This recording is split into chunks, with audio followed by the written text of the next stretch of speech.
नमस्कार दोस्तों, IAS target में आपका एक बार फिर से स्वागत है। जैसा कि हमने आपको अपने पुराने वीडियोस में बताया था कि किस तरह यूपीएससी एस्पिरेंट अगर प्रीलिम्स एग्ज़ाम को क्वालिफाई कर जाते हैं और मेंस एग्ज़ाम्स में अपीयर होते हैं तो उनकी मेंस एग्ज़ाम की स्ट्रैटेजी क्या होना चाहिए, उनकी ऐसे पेपर के लिए क्या स्ट्रैटेजी होना चाहिए, किस तरह से उनको मेंस के क्वेश्चंस को अटेम्प्ट करना चाहिए।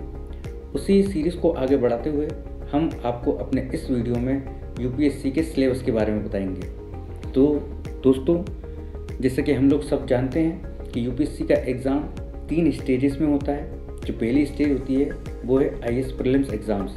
इसमें 2 पेपर होते हैं और दोनों ही पेपर 200-200 नंबर के होते हैं। इसके बाद जो कैंडिडेट यूपीएससी प्रीलिम्स को क्वालिफाई कर जाते हैं वो यूपीएससी मेंस एग्ज़ाम्स में अपीयर होते हैं। मेंस एग्ज़ाम्स में कैंडिडेट को 9 पेपर देने होते हैं। इसके बाद जो कैंडिडेट आईएएस मेंस एग्ज़ाम को क्वालिफाई कर जाते हैं उन्हें इंटरव्यू के लिए बुलाया जाता है और इंटरव्यू में 275 नंबर होते हैं।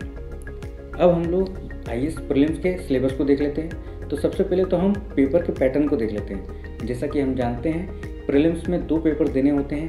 पहला पेपर जो कि जनरल स्टडी का होता है, जिसमें कैंडिडेट को डिफरेंट टॉपिक से क्वेश्चन पूछे जाते हैं, जैसे कि history, geography, polity, economics, environment, biodiversity, climate change etcetera.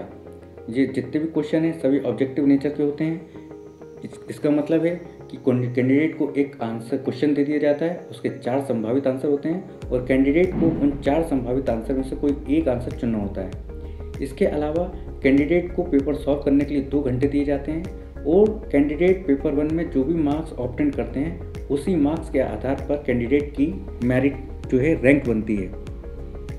अब हम लोग आईएएस जो पेपर 1 है उसके सिलेबस को देख लेते हैं। तो जो क्वेश्चन है वो इन डिफरेंट टॉपिक से पूछे जाते हैं, इन डिफरेंट सब्जेक्ट से पूछे जाते हैं, जैसे कि current event of national and international importance, history of India and Indian national movement, Indian polity and governance, economic and social development, constitution, political system, Panchayati Raj, public policy and rights issue.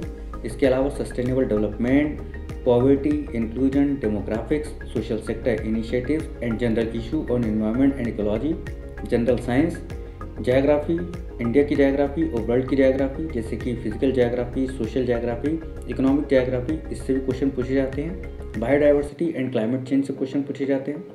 तो ये हुआ हमारा paper 1 का pattern और syllabus. अब हम लोग paper 2 के पैटर्न और सिलेबस को देख लेते हैं।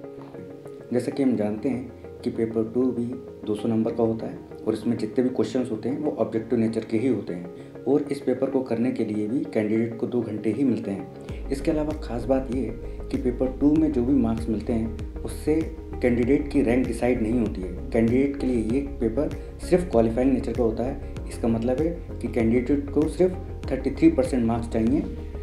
इसके बाद अब हम लोग पेपर 2 के सिलेबस को भी देख लेते हैं। जैसे कि पेपर 2 होता है उसमें कम्प्रीहेंशन, यहाँ से क्वेश्चन पूछे जाते हैं। इसके अलावा decision making and problem solving, basic numeracy जैसे कि numbers and there relation, order of magnitude etcetera.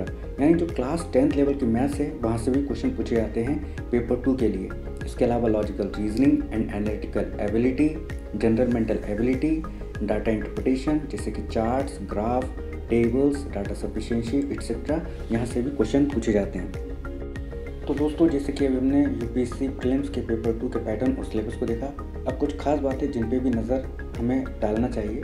जैसे कि नंबर ऑफ़ पेपर यूपीएससी में 2 होते हैं, दोनों ही पेपर कंपलसरी होते हैं।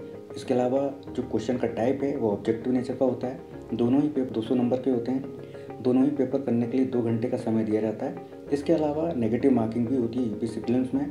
अगर कैंडिडेट कोई भी एक आंसर गलत करता है तो उसके लिए उनके 1/3 मार्क्स काट लिए जाते हैं। इसके अलावा यूपीएससी प्रीलिम्स के लिए कैंडिडेट हिंदी या इंग्लिश दोनों में से कोई सी भी एक लैंग्वेज चुन सकते हैं।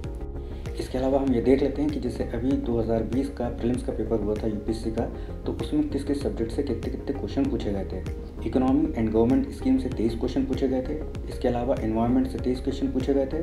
हिस्ट्री एंड कल्चर से 19, पॉलिटी से 15, साइंस एंड टेक्नोलॉजी से 11, ज्योग्राफी से 6, इंटरनेशनल रिलेशन एंड डिफेंस से 3 क्वेश्चन पूछे गए थे।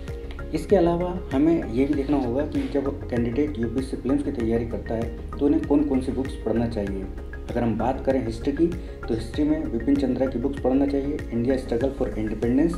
इसके अलावा कल्चर के लिए स्पेक्ट्रम की बुक रेफर करना चाहिए। एंशिएंट एंड मिडाइवल हिस्ट्री के लिए क्लास 11 की एनसीईआरटी की बुक, मॉडर्न इंडियन हिस्ट्री के लिए क्लास 12 की एनसीईआरटी की बुक।